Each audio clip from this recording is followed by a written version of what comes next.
Tu avais un projet, un rêve, une idée qui te donnait de l'énergie, qui te faisait vibrer, qui te réveillait le matin avec l'envie de conquérir le monde. Tu étais excité, tellement excité que tu ne pouvais pas le garder pour toi. Alors tu en as parlé. À tes amis, à ta famille, à tes collègues, sur les réseaux sociaux. Tu as annoncé ce que tu allais faire, tu as partagé tes plans, tu as décrit ton futur succès avec des détails précis.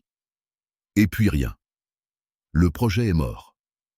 L'énergie a disparu.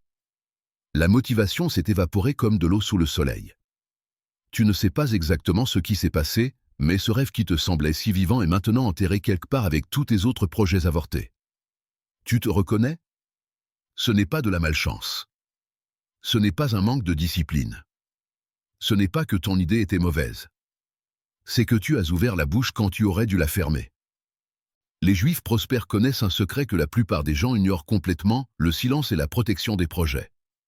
Chaque mot que tu prononces sur tes plans avant qu'ils ne soient réalisés est une fuite d'énergie, une invitation à l'échec, une porte ouverte à des forces que tu ne peux pas voir mais qui peuvent détruire tout ce que tu essaies de construire.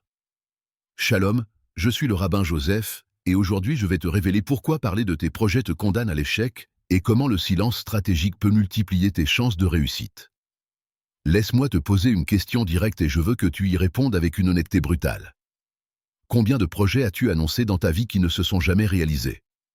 Combien de fois as-tu dit « je vais créer une entreprise, je vais perdre du poids, je vais écrire un livre, je vais changer de carrière, je vais apprendre une nouvelle langue » et combien de ces annonces sont devenues réalité? Si tu es comme la plupart des gens, le ratio est catastrophique. Des dizaines d'annonces pour peut-être une ou deux réalisations. Et tu te demandes pourquoi. Tu te dis que tu manques de discipline, de motivation, de chance, de talent. Mais le Talmud identifie une cause complètement différente, tu as tué tes projets avec ta propre bouche. Il y a un enseignement ancien qui dit ceci, celui qui parle de ce qu'il va faire avant de le faire invite le mauvais œil sur son chemin. Ce concept du mauvais œil, ayin hara en hébreu, est souvent mal compris. Ce n'est pas de la superstition primitive, c'est une observation psychologique et spirituelle profonde sur la façon dont l'énergie fonctionne dans l'univers. Quand tu annonces tes projets, plusieurs choses se produisent simultanément, et aucune d'entre elles n'est bonne pour ta réussite. La première chose qui se produit quand tu parles de tes projets, c'est ce que j'appelle la satisfaction prématurée. Ton cerveau est une machine fascinante mais il a une faiblesse majeure, il ne fait pas bien la différence entre parler de faire quelque chose et réellement le faire. Quand tu annonces ton projet, quand tu reçois des félicitations, des encouragements, des réactions positives, ton cerveau libère de la dopamine, cette hormone du plaisir et de la récompense. Tu te sens bien, tu te sens accompli, tu te sens comme si tu avais déjà réussi. Et c'est exactement le problème. Tu reçois la récompense émotionnelle avant d'avoir fait le travail. Ton cerveau pense que l'objectif est atteint parce qu'il a déjà reçu le sentiment positif associé à l'accomplissement. Résultat, ta motivation disparaît, ton urgence s'évapore, tu n'as plus cette faim qui te pousse à agir parce que tu as déjà mangé le dessert avant le repas. Des études scientifiques modernes confirment ce que le Talmud enseignait il y a 2000 ans. Les chercheurs ont découvert que les personnes qui annoncent leurs objectifs publiquement ont significativement moins de chances de les atteindre que celles qui gardent le silence. Le simple fait de parler de ce que tu vas faire diminue ta probabilité de le faire réellement. Tu as ressenti ça, n'est-ce pas? Cette perte d'énergie mystérieuse après avoir partagé un projet avec enthousiasme?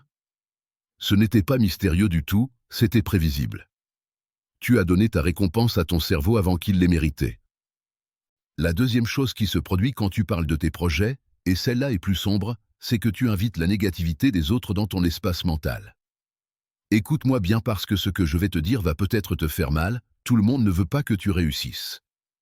Même parmi tes proches, même parmi tes amis, même parmi ta famille, il y a des gens qui seront menacés par ton succès, qui seront jaloux de tes ambitions, qui préféreraient que tu restes à leur niveau plutôt que de t'élever au-dessus d'eux. Je ne dis pas que ces gens sont mauvais. La plupart du temps, ils ne sont même pas conscients de ce qu'ils font. Mais quand tu annonces ton projet, tu leur donnes une cible. Leurs doutes, leurs peurs, leurs insécurités vont se projeter sur toi sous forme de commentaires négatifs, de questions décourageantes, de mises en garde bien intentionnées mais destructrices. Tu es sûr que c'est une bonne idée? Tu sais que 90% des entreprises échouent? Tu n'as pas peur de perdre de l'argent? Tu crois vraiment que tu peux faire ça? Mon cousin a essayé la même chose et il a tout perdu. ces mots s'installent dans ton esprit comme des parasites. Ils créent du doute là où il y avait de la certitude.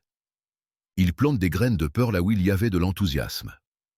Et lentement, silencieusement, ils tuent ton projet de l'intérieur. Le Talmud enseigne que les paroles ont un pouvoir créateur et destructeur. Les paroles négatives des autres, même prononcées avec de bonnes intentions, peuvent littéralement détruire ce que tu essaies de construire.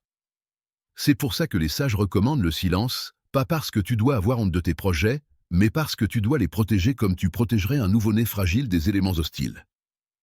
La troisième chose qui se produit quand tu parles de tes projets, et c'est peut-être la plus destructrice de toutes, c'est que tu crées une pression artificielle qui déforme ton processus naturel de création. Quand tu annonces publiquement ce que tu vas faire, tu crées une attente. Les gens attendent maintenant que tu réussisses. Ils vont te demander des nouvelles. Ils vont suivre ta progression. Tu n'es plus libre d'échouer en silence, d'expérimenter, de changer de direction, d'abandonner une mauvaise idée pour en poursuivre une meilleure. Cette pression te force à continuer sur un chemin même quand tu devrais t'arrêter. Elle te force à maintenir une façade même quand tu devrais admettre que ça ne marche pas. Elle transforme ton projet d'une exploration joyeuse en une performance stressante où tu dois prouver quelque chose aux autres au lieu de simplement créer quelque chose pour toi-même. Les entrepreneurs les plus prospères que je connais, juifs ou non, partagent tous cette caractéristique. Ils travaillent en silence pendant des mois, parfois des années, avant d'annoncer quoi que ce soit. Ils construisent d'abord, ils montrent ensuite. Ils prouvent par les résultats, pas par les annonces.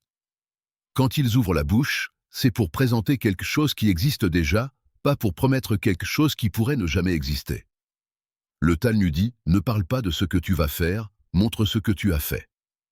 Cette simple règle élimine la satisfaction prématurée, protège ton projet de la négativité des autres et te libère de la pression artificielle des attentes externes. Maintenant, laisse-moi te parler d'un concept profond de la Kabbale qui explique pourquoi le silence est si puissant dans le processus de création. Dans la tradition mystique juive, il y a une idée que chaque projet, chaque rêve, chaque création commence comme une graine spirituelle, une étincelle de potentiel pur. Cette graine est fragile, délicate, vulnérable. Elle a besoin d'obscurité pour germer, de silence pour grandir, de protection pour se développer. Pense à une vraie graine que tu plantes dans la terre. Est-ce que tu la déterres tous les jours pour voir si elle pousse? Est-ce que tu la montres à tout le monde avant qu'elle ait germé? Est-ce que tu exposes ses racines fragiles au soleil et au vent? Non, tu la laisses dans l'obscurité, dans le silence, dans la protection de la terre, jusqu'à ce qu'elle soit assez forte pour émerger d'elle-même. Tes projets fonctionnent exactement de la même façon.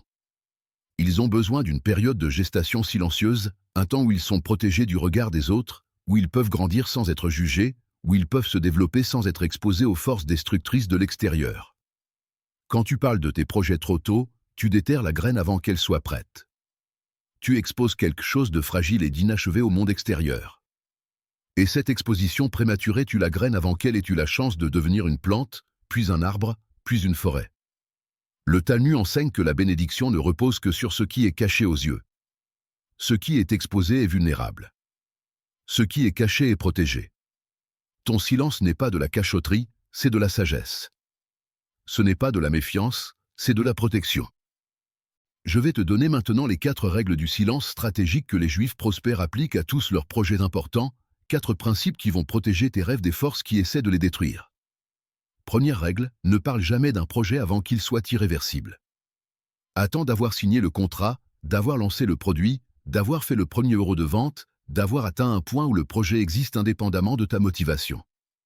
Tant que ton projet dépend uniquement de ta volonté de continuer, garde le silence.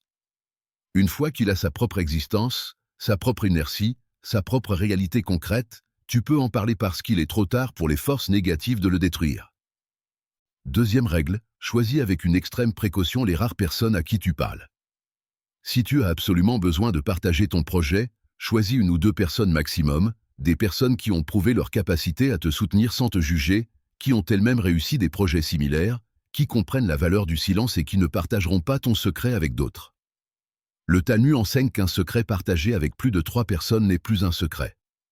Protège tes confidences comme tu protégerais un trésor.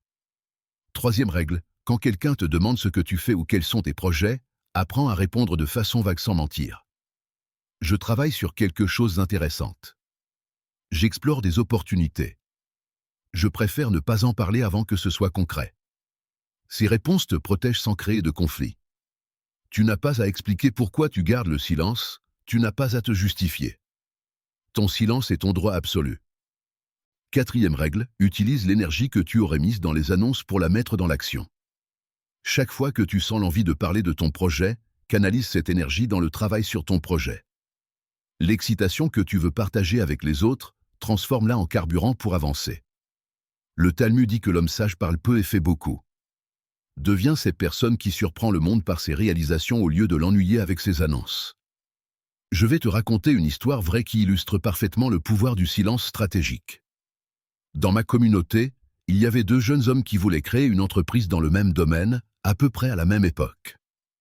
Ils avaient des idées similaires, des ressources similaires, des compétences similaires. Le premier, appelons-le Nathan, était enthousiaste et bavard. Il a annoncé son projet à tout le monde. Il en parlait à chaque repas de famille, à chaque réunion entre amis, sur tous les réseaux sociaux. Il recevait des félicitations, des encouragements, des conseils de gens qui n'avaient jamais créé d'entreprise de leur vie. Il passait plus de temps à parler de son projet qu'à travailler dessus.